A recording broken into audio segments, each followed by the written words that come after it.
When you think about the North Pole, you don't expect it to go anywhere. And you certainly don't expect it to change places with the South Pole. That would just be wrong. Our magnetic compasses would all point the wrong way. We'd need to update our maps.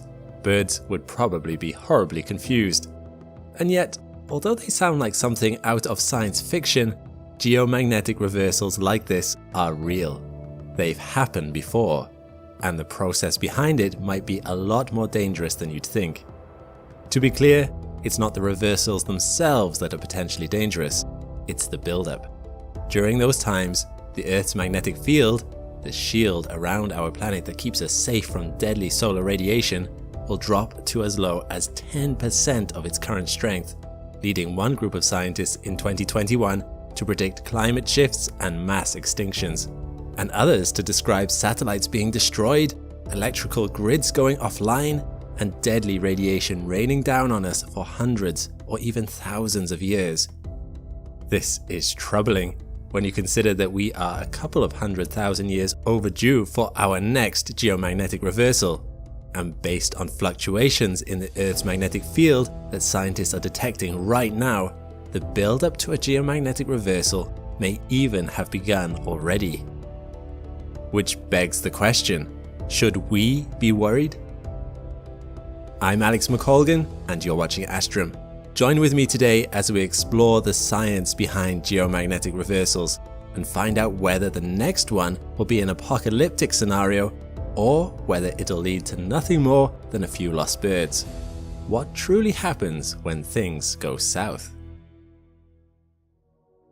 Let's start by trying to understand where the Earth's magnetic field comes from in the first place. It's not a given that our planet would have a magnetic field. The two planets flanking us, Mars and Venus, do not have one, and yet the Earth does, which is a good thing, as without one, there is a very real chance life would not have been able to arise here in the first place.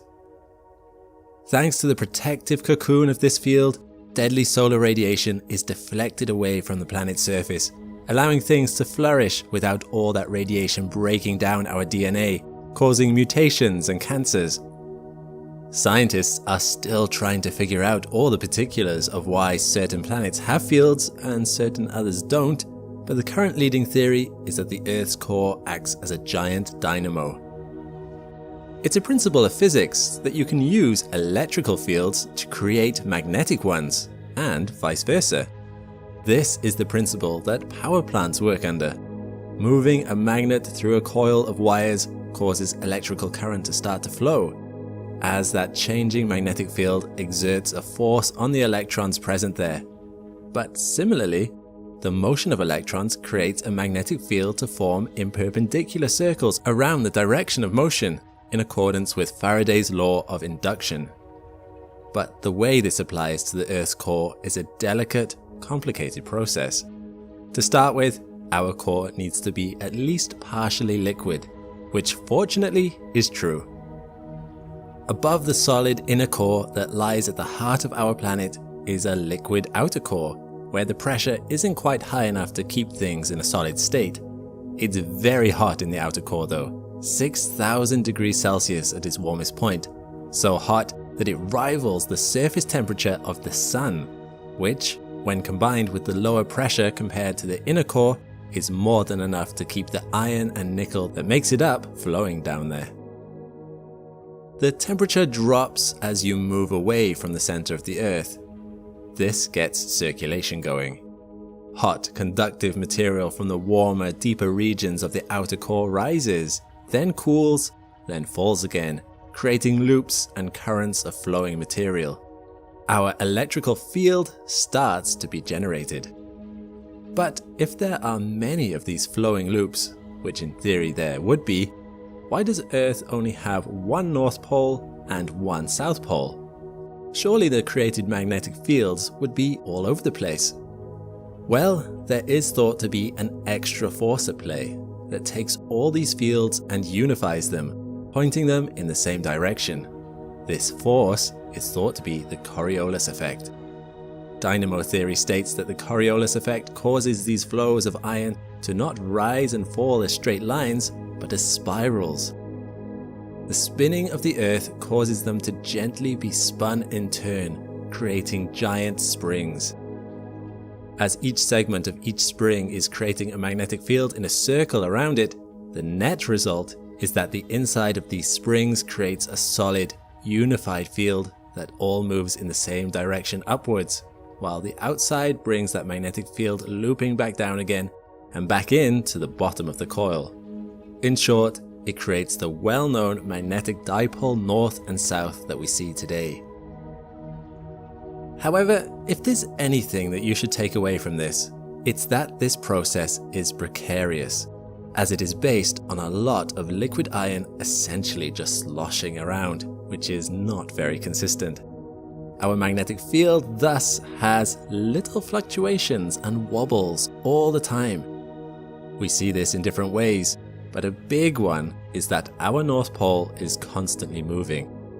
Since scientists began keeping track of it in 1831, the North Pole has gradually shifted about 1,100 kilometers, leaving its original location in Canada and moving up towards Siberia.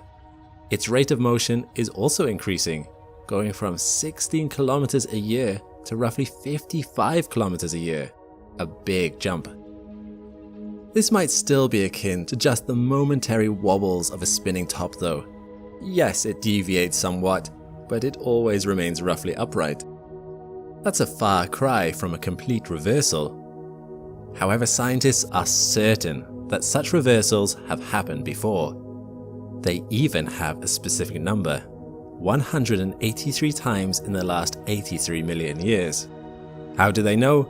The answer lies locked in our Earth's surface iron. When magma erupts from the Earth's mantle, it can contain small amounts of iron. As these can move freely in the molten magma, they tend to orient themselves in the direction of the Earth's magnetic field. However, scientists noticed that there were layers of geological history where the iron was pointing one way and layers where it was pointing in the reverse direction. Their explanation? The entire pole of the planet had flipped. On average, these flips seem to happen every 450,000 years, although the last few have only got 300,000 year gaps between them. Comparatively, it's been 750,000 years since the last reversal. You might think that we're overdue for one, and some have made that claim. However, scientists have found that there's little rhyme or reason to the timing of these flips. One of the longest gaps between flips took place in the Cretaceous period, and it lasted 40 million years.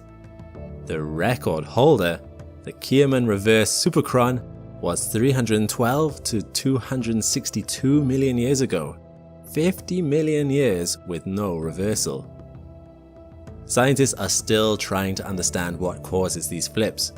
However, the current theory is that something, perhaps some interplay between the mantle and the outer core, causes a fluctuation in the core spinning. This disrupts the spiraling shapes of the core's flow, breaking them down.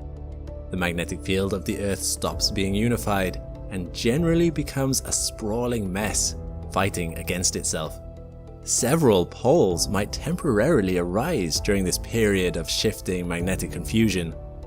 While in time things settle down and the spirals reassert themselves, it seems random as to which way they will do this, meaning about half the time our magnetic North Pole reappears over the geographical south. This reasserting can take 1,000 to 10,000 years. Alright, but would that really be the end of the world? Why does this matter? Well, during that period before the poles reassert themselves, our Earth's magnetic field drops to as low as 10% of its current strength. In theory, this could leave us much more vulnerable to all the solar radiation space throws at us. We could see auroras reaching much further south during that time. Skin cancer rates would increase.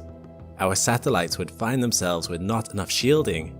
Radiation would fry their circuits, causing them to malfunction, shut down, and potentially even slowly fall from orbit. Our electrical grid would be much more vulnerable to solar storms, which could lead to large segments of the Earth's population without power. With no electricity or satellite communication, It would be a devastating blow to our global civilization. It could be worse than that. A research team from the University of New South Wales in Sydney even linked one of the most recent weakenings of the magnetic field, the Lachamps event, a temporary 800-year wobble rather than a full flip, to megafaunal mass extinctions in Australia, including the deaths of Diprotodon, giant Australian wombats, and Procoptodon goliath, giant kangaroos. Temporary wobbles like this are known as geomagnetic excursions rather than full reversals, and they happen over much shorter time frames. Their transition periods can last as little as 200 years rather than 10,000, which can be much more difficult for species to adapt to. In their 2021 study, they argued that there was a spike in atmospheric radiocarbon levels caused by the collapse of the Earth's magnetic field, indicating climate shifts that could have led to these extinctions. The timing lines up uncomfortably. But how real are these risks? Honestly, it's a mixed bag. A point in our favor is that other than this recent study, there is no indication that magnetic field reversals have ever coincided with mass extinction events. It seems like many reversals have come and gone without affecting animal or plant life at all. And even in this study, such mass extinctions seem to have been limited in scope.